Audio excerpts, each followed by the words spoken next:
Assalamualaikum warahmatullahi wabarakatuh.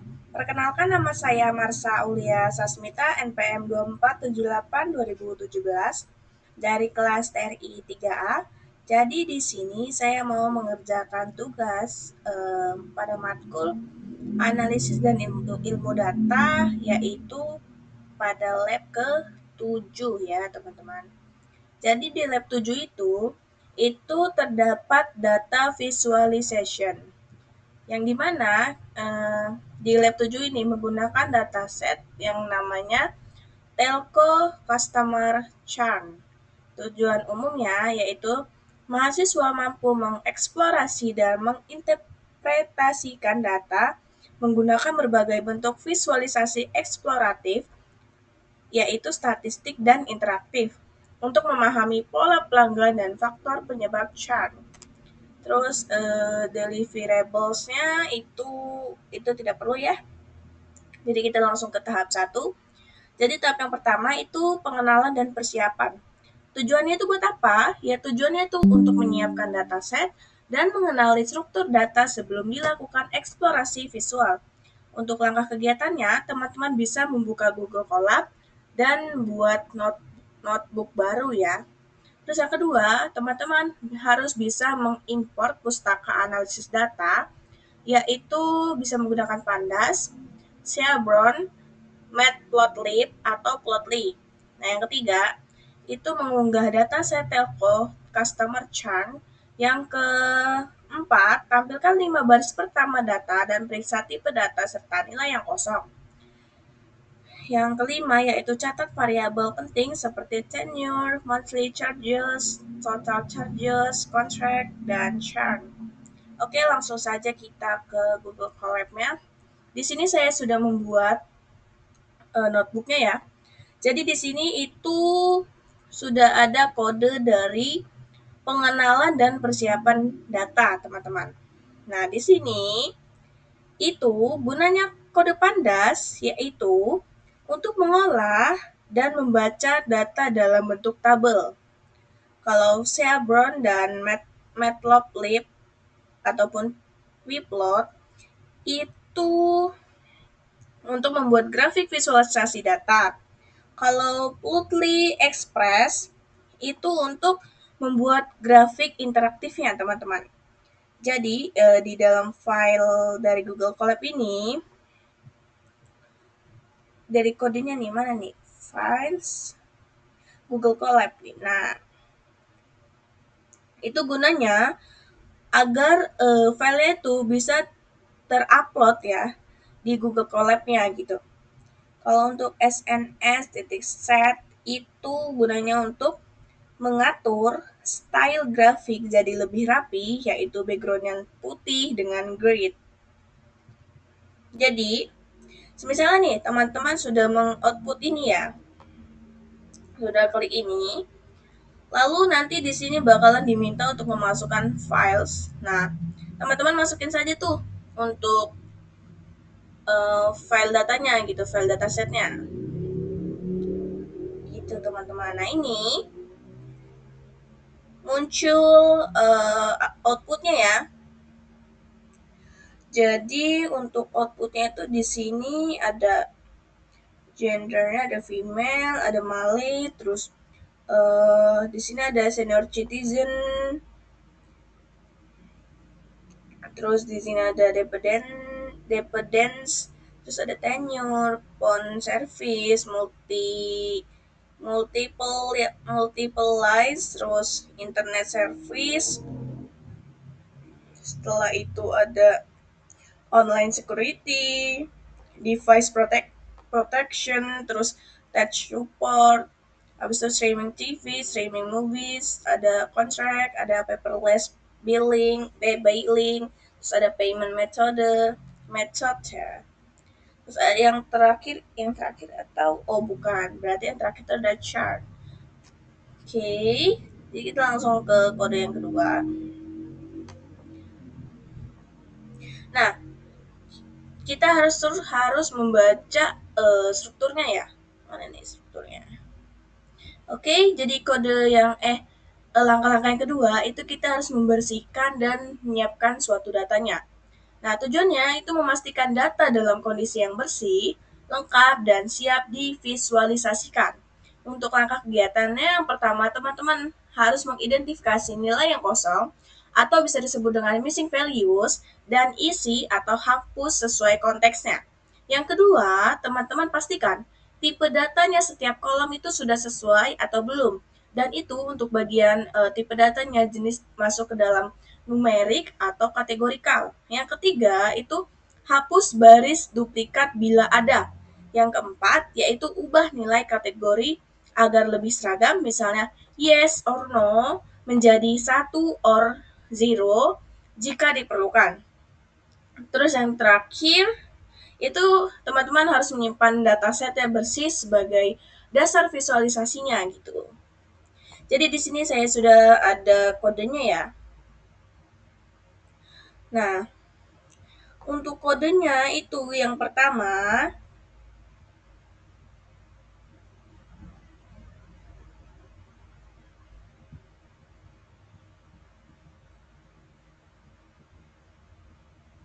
jadi untuk arti dari kode ini error, yaitu jika ada data yang tidak bisa diubah, misalnya kosong tuh, maka bisa diganti menjadi NaN atau missing value. Anggap aja itu sebuah nilai kosong gitu teman-teman. Tujuannya supaya kolom total dari charges itu bisa dihitung, dianalisis, dan divisualisasikan. Selanjutnya di sini ada, nah di sini itu ada isi missing value dengan median. Itu setelah dikonversi beberapa baris mungkin akan menjadi NaN, yaitu nah, arti dari kode ini itu digunakan untuk mengisi NaN-nya gitu, teman-teman. Terus median yang dipilih itu alasannya karena median tidak mudah dipengaruhi oleh outlier atau disebut dengan nilai ekstrim. Yang kedua, lebih aman daripada mean jika data tidak terdistribusi secara normal. Tujuannya kenapa? Tujuannya untuk membersihkan data agar tidak ada nilai yang kosong sehingga analisis bisa lancar dan tidak ada hambatan apapun. Terus ini mengubah churn ke yes or no, yaitu di sini variable churn itu dia targetnya lebih ke pelanggan berhenti atau pelanggan yang masih berlangganan gitu. Terus untuk model dan visualisasinya lebih mudah jika data terbentuk angka. Yes itu 1, anggap saja berhenti. Kalau no itu 0, anggap aja sebagai tetap berlangganan. Tujuannya untuk mempermudah analisis statistik dan permodelan machine learning-nya. Terus di sini menghapus data yang duplikat. Jadi gunanya kode ini, misal tuh datanya ada yang double-double. Teman-teman bisa nih masukin kode ini gitu. Biar untuk menghapus data-data yang double itu, teman-teman. Kalau untuk di F info ini gunanya itu untuk melihat informasi ataupun struktur datanya gitu. Nah, di sini sudah ada hasil outputnya. Jadi di sini datasetnya itu di bagian output ya, itu memiliki 7.403 baris, yaitu untuk jumlah pelanggannya. Terus terdapat 21 kolom, yaitu fitur pelanggannya. Nah, di sini itu tidak ada data kosong lagi karena sudah dibersihkan. Dibersihkan oleh kode ini ya. Terus untuk bagian tipe datanya itu di sini ada numerik dan kategori. Nah, untuk bagian kode yang masuk ke dalam numerik itu di sini ada senior, lalu ada tenure. Mana nih tenure? Nah, ini tenure, kemudian monthly. Mana nih monthly? Oh, ini ya monthly, terus total charges, kemudian churn. Kalau kategori itu ada gender, terus ada partner, ada contract. Mana nih contract? Nah, ini contract dan lain-lain. Jadi, artinya setiap dataset itu siap digunakan untuk visualisasi atau analisis berkelanjutan gitu. Nah, ini untuk bagian tahap ketiga, kita langsung ke ininya aja dulu ya, ke teksnya, teks tugasnya itu kita disuruh apa gitu. Nah, di sini itu kita tahap ketiga visualisasi univariate atau distribusi dan outlier. Tujuannya mengapa? Yaitu untuk mengetahui karakteristik masing-masing variabel dan mendeteksi adanya outlier. Jadi di sini untuk jenisnya itu menggunakan histogram, box plot, convolute, atau bar chart. Histogram yaitu distribusi data numerik, kalau box plot itu mendeteksi outlier-nya, dan convolute itu untuk distribusi data kategorikalnya. Langkah kegiatannya itu buat histogram untuk variabel numerik, yaitu yang kedua ada monthly charges, tenure, dan total charges. Yang ketiga amati bentuk distribusinya, apakah posisinya normal, miring ke kanan atau ke kiri, atau tidak beraturan. Yang keempat, buat box plot untuk mendeteksi outlier pada monthly charges dan total charges. Yang kelima, mengidentifikasi nilai ekstrim yang jauh dari rentang data utama. Yang keenam itu kita harus membuat convolute atau bar chart untuk variabel kategorikalnya. Yang ketujuh yaitu distribusi churn, yes or no. Yang kelima distribusi contract, yaitu bulanankah, 1 tahun, atau 2 tahun gitu. Jadi untuk tugas penjelasannya itu jelaskan apa yang ditunjukkan oleh setiap grafik. Terus yang kedua sebutkan apakah terdapat outlier, ketidakseimbangan distribusi, atau pola khusus. Yang ketiga tulis 2-3 kalimat interpretasi di bawah setiap grafik. Misalnya sebagian besar pelanggan memiliki biaya bulanan di bawah 80 US dollar dan distribusi miring ke kanan menunjukkan mayoritas pelanggan berbiaya rendah. Oke, jadi di sini saya sudah mempunyai kode ya, kode histogram variabel numeriknya. Jadi di sini untuk kode yang pertama itu gunanya untuk mengatur ukuran tampilan grafik agar lebih lebar dan mudah terbaca. Yang kedua ini itu untuk menampilkan grafik pertama dalam layout 1 baris dan 3 kolom. Lalu selanjutnya di sini ada SNS Hisplot ya di bagian sininya. Itu gunanya untuk membuat histogram dengan tambahan KDI atau bisa disebut dengan kernel density estimate, yaitu selanjutnya histogram menunjukkan distribusi frekuensi. Jadi kurva KDE itu menunjukkan pola distribusi secara halus. Kemudian untuk kode yang terakhir, itu gunanya untuk menampilkan seluruh dari grafiknya gitu teman-teman. Jadi di sini ada grafik yang pertama yaitu grafik pada monthly charges. Nah, jadi yang terlihat pada grafik ini itu grafik menunjukkan 2 kelompok utama, yaitu bisa disebut dengan bimodal. Nah, kelompok pertama itu di sekitar 20 sampai 30. Ini 20 sampai 30 US dollar, yaitu banyak pelanggan dengan paket murah. Yang kedua, kelompok kedua sekitar 70 sampai 90. 90 itu mungkin sekitaran sini ya. 90 itu pelanggan yang memakai layanan internet fiber optik atau paket yang premium. Terus distribusinya juga tidak simetris ya dan cenderung miring ke kiri. Miring ke kanan maksudnya. Dia lebih ke kanan gitu. Terus pelanggan dengan biaya sangat tinggi itu di atas 100 US dollar. Jumlahnya itu masih sedikit. Terus di sini ada diagram histogram tenure, yaitu berapa lama langganannya. Jadi yang terlihat pada grafik ini, itu banyak pelanggan memiliki tenure masih sangat rendah, yaitu 0 sampai 12 bulan. Lalu untuk frekuensinya itu menurun pada masa berlangganan menengah, yaitu 12 sampai 50 bulan. Namun naik lagi di atas 60 bulan menunjukkan adanya kelompok pelanggan setia dari jangka panjangnya. Nih, ini dari naik, terus lebih naik lagi, terus turun, naik turun sampai ya yang terakhir itu naik, teman-teman. Terus di sini ada histogram total charges-nya, yaitu distribusinya lebih miring ke kanan. Terus dengan puncak dinilai total charges-nya itu juga masih sangat rendah ya, teman-teman.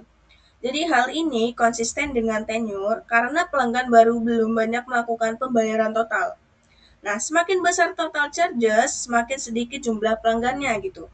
Dan mencerminkan pelanggan lama, pelanggan yang lama gitu ya, teman-teman. Nah, di sini untuk kode yang kedua yaitu ada boxplot outlier. Nah, di sini sudah ada kodenya.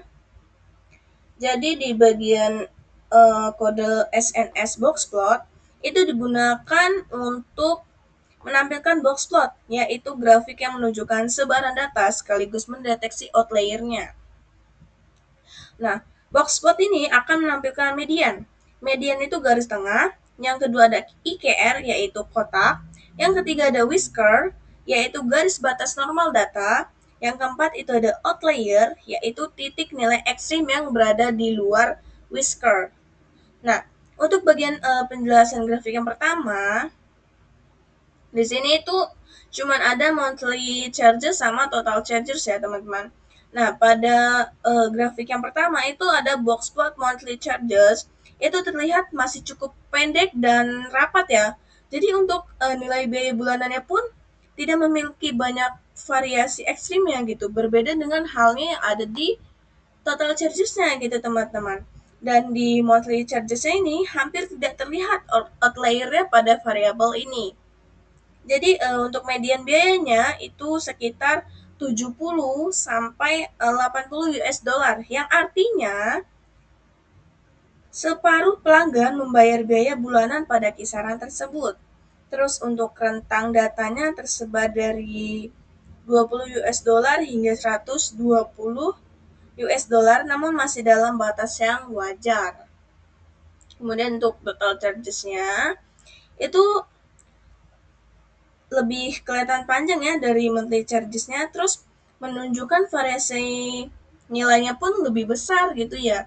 Kalau di monthly charges ini masih sangat kecil dan bukan kecil ya omongannya ya, cukup pendek dan berbeda jauh dengan halnya yang di total charges-nya gitu, teman-teman. Dan untuk total charges-nya itu akumulasinya itu hasil penjumlahan biaya selama pelanggan lama gitu. Jadi maka pelanggan dengan tenure lama itu memiliki nilai total charges yang lebih tinggi. Terus di sini juga terdapat beberapa outlier di bagian atasnya gitu. Di sini ada nilai total biayanya masih sangat tinggi. Terus untuk median total charges-nya itu berada di sekitar 1.500 US dollar, tetapi rentang antara nilai yang kecil dan besar sangat jauh, mencapai lebih dari 8.000 US dollar. Selanjutnya di sini ada kode dari conclude categorical. Nah, untuk di sini kodenya itu ada 3 ya.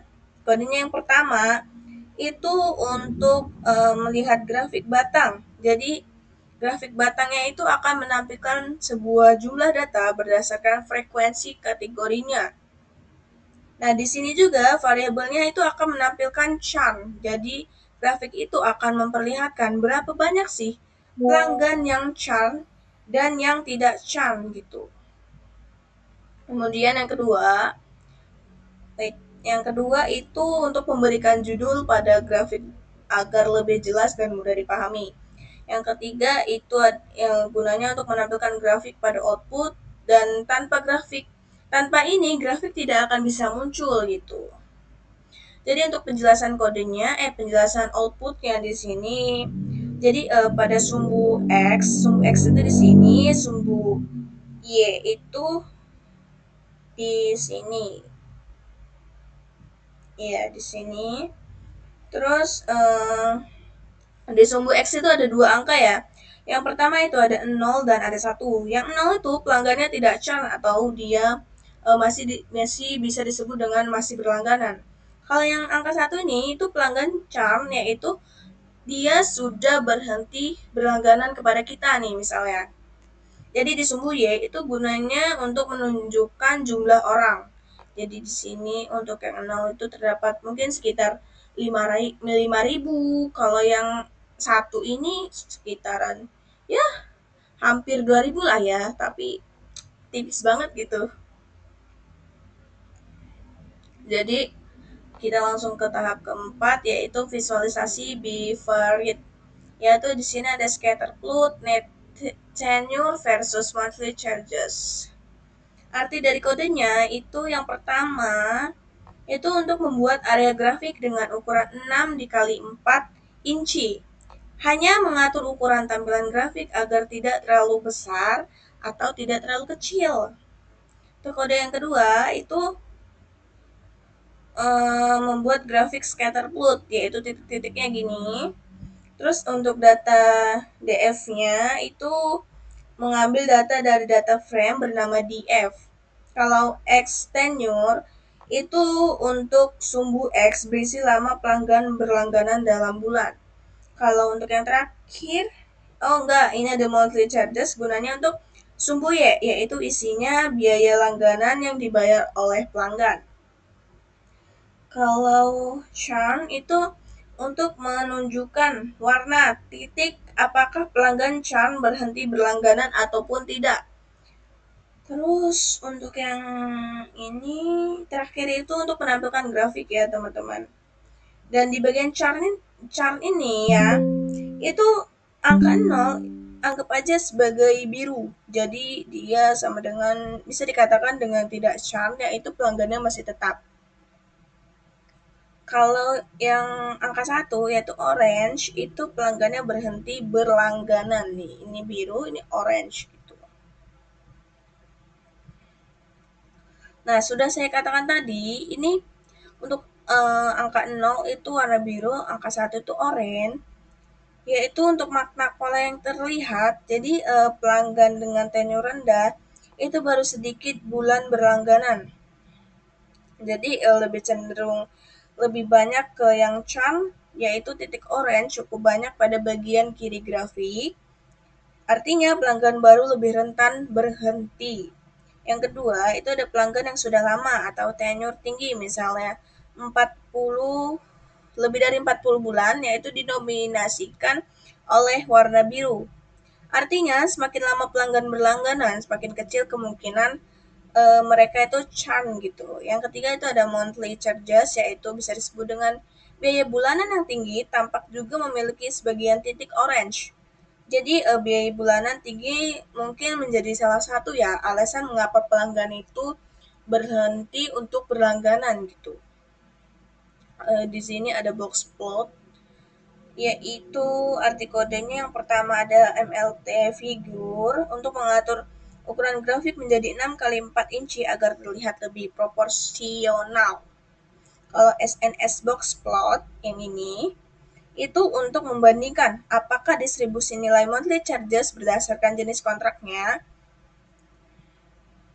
Jadi di sini kontrak itu variabel kategori pada sumbu X bisa disebut dengan jenis kontrak. Kalau yang Y ini itu untuk nilai biaya bulanan pada sumbu Y.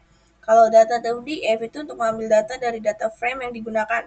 Ini untuk yang kode terakhir itu menampilkan box plotnya. Jadi di sini saya mau menjelaskan bagannya atau grafiknya ya.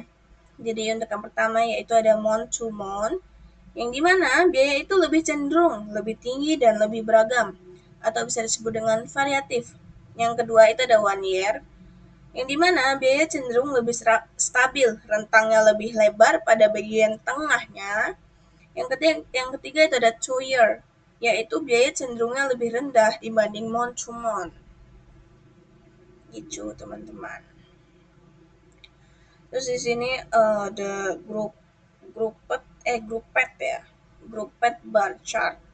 Itu untuk kode yang pertama ya, yang di F group B, yaitu mengelompokkan data berdasarkan jenis kontraknya, yaitu bisa menghitung rata-rata nilai churn untuk masing-masing kelompok. Karena churn sudah dikonversi menjadi angka 0, itu bisa disebut dengan tidak churn. Kalau angka 1 bisa disebut dengan churn. Jadi, maka nilai rata-rata ini itu merepresentasikan persentase pelanggan yang churn dalam setiap jenis kontraknya. Terus untuk reset index itu gunanya untuk mengubah hasil grup B menjadi data frame kembali agar bisa dipakai untuk visualisasi. Untuk SNS bar plot itu membuat grafik batang ya. Terus yang terakhir itu untuk menampilkan grafiknya. Nah, di sini itu month to month terdapat 0,43, yaitu bisa disebut dengan 43%. Kalau 1 year itu bisa disebut dengan 0,11, yaitu 11%. Kalau 2 year yaitu 0,03 atau bisa disebut dengan 3%. Nah, pelanggan dengan month to month itu memiliki tingkat churn-nya yang paling tinggi. Kenapa? Ya karena kontrak bulanannya itu lebih fleksibel sehingga pelanggan itu lebih mudah berhenti berlangganan kapan saja. Kalau untuk yang 1 year dan 2 year itu memiliki tingkat churn-nya jauh lebih rendah. Kenapa? Ya karena pelanggan itu lebih terikat kontrak lebih lama, cenderung lebih loyal dan tidak mudah mengganti layanan. Jadi untuk yang kelima itu ada visualisasi multivariate, yaitu ada heat map, korelasi. Di sini ada kodenya, yaitu untuk di tenure itu sampai ke Korea. Itu artinya gunanya untuk mengambil 4 kolom numerik dari dataset, terus menghitung korelasi antar kolom tersebut menggunakan metode Pearson correlation, yaitu nilai korelasinya berada pada rentang 1 bisa disebut dengan hubungan sangat kuat dan searah, 0 tidak ada hubungan, -1 hubungan sangat kuat namun berlawanan arah. Untuk kode yang kedua itu membuat heat map dari matriks korelasi. Yang ketiga yaitu menampilkan heat map. Nah, di sini itu untuk bagian tenure ya, yaitu 0,83. Hubungannya masih sangat kuat dan positif. Semakin lama pelanggan berlangganan, semakin besar total pembayaran yang telah dikeluarkan. Yang kedua di sini ada monthly charges yaitu 0,65. Yaitu hubungannya masih cukup kuat, pelanggan dengan biaya bulanan tinggi, total pembayarannya juga cenderung lebih tinggi. Yang ketiga di sini ada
sampai ketemu satu quotes yang menarik ya aku tulis ya.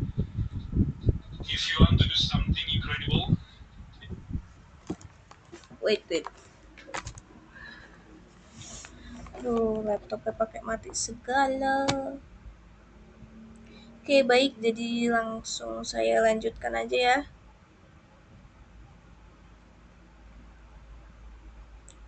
Tadi sampai mana sih kodenya?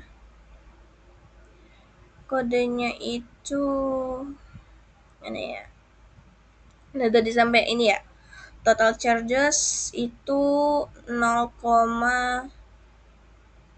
oh, monthly charges dan total charges itu 0,65, yaitu hubungannya masih cukup kuat. Pelanggannya juga dengan biaya bulanan yang masih tinggi dan total pembayarannya juga cenderung lebih tinggi. Jadi untuk ini itu masih tinggi lah ya. Terus untuk yang tenure dan churn itu 0,35, yang dimana hubungannya masih negatif ya, negatifnya masih cukup kuat. Jadi semakin lama pelanggan berlangganan, maka semakin kecil pula kemungkinan churn-nya. Terus di sini ada monthly charges dan churn itu ada 0,19, yaitu hubungannya lemah positif. Pelanggan dengan biaya bulanan lebih tinggi sedikit lebih berpotensi churn. Untuk yang terakhir itu ada total charges dan churn ya. Nah, di sini ada 0,20, 0,2. Jadi hubungannya itu lemah negatif. Pelanggan yang sudah membayar banyak total biaya cenderung lebih setia atau tidak churn gitu. Nah, jadi untuk selanjutnya di sini ada pair plot. Kode yang pertama itu gunanya untuk mengambil 4 kolom yang akan dianalisis. Terus yang di sini ada SNS pair plot ya. Kodenya itu membuat visualisasi hubungan antar variabel secara berpasangan. Kalau arti dari kode churn ini, itu membuat titik scatter berwarna biru untuk pelanggan yang tidak churn dan orange untuk yang tidak churn.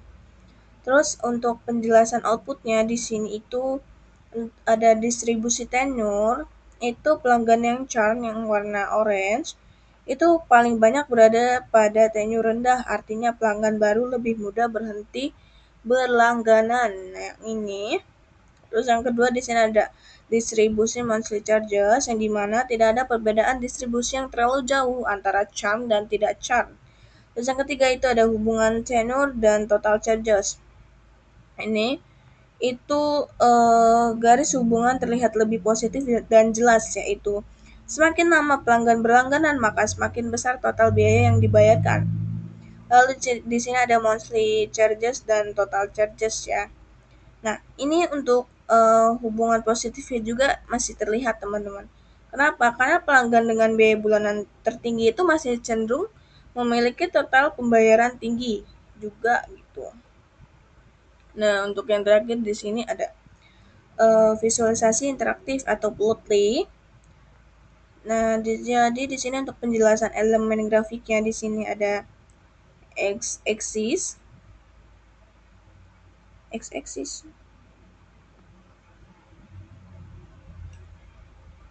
yaitu tenure ya.